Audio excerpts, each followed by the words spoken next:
Saya Aljabilah Ananta Septiani dari kelas semester 2C. Di sini saya akan mereview materi hukum pidana pada pertemuan ke-6 yang telah disampaikan oleh dosen saya, yaitu Ibu Profesor Dr. Haja Hayani Nuraini SHMH dan asisten dosennya yaitu Dr. M. Rendi Arit Hayani SHMH. Bab 4. Hubungan sebab akibat kausalitas atau causality.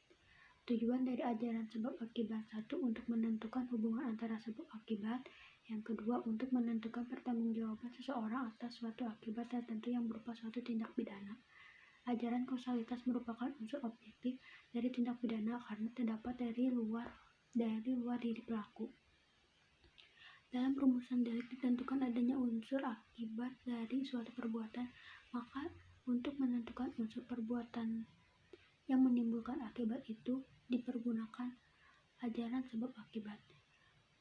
Teori-teori ajaran sebab akibat atau kausalitas dibagi menjadi 3, yaitu teori conditio sine qua non atau teori ekivalen, yang kedua teori individualisasi, yang ketiga teori generalisasi.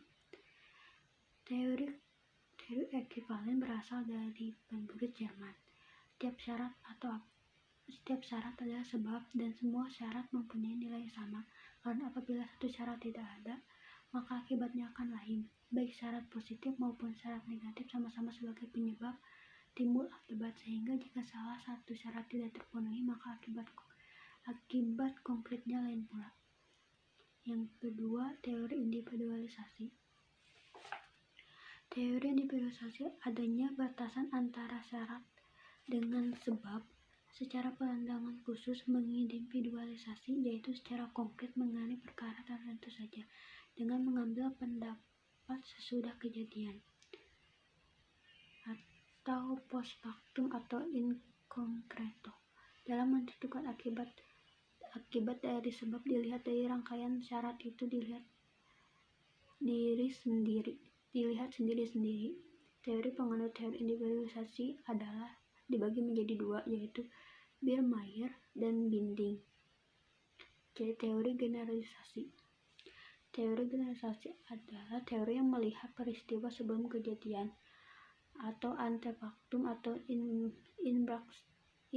abstracto, yaitu serentetan syarat yang mempunyai perbuatan manusia dapat menjadikan akibat dari suatu peristiwa, yaitu dilihat dari perhitungan yang layak atau pengalaman hidup yang umum terjadi.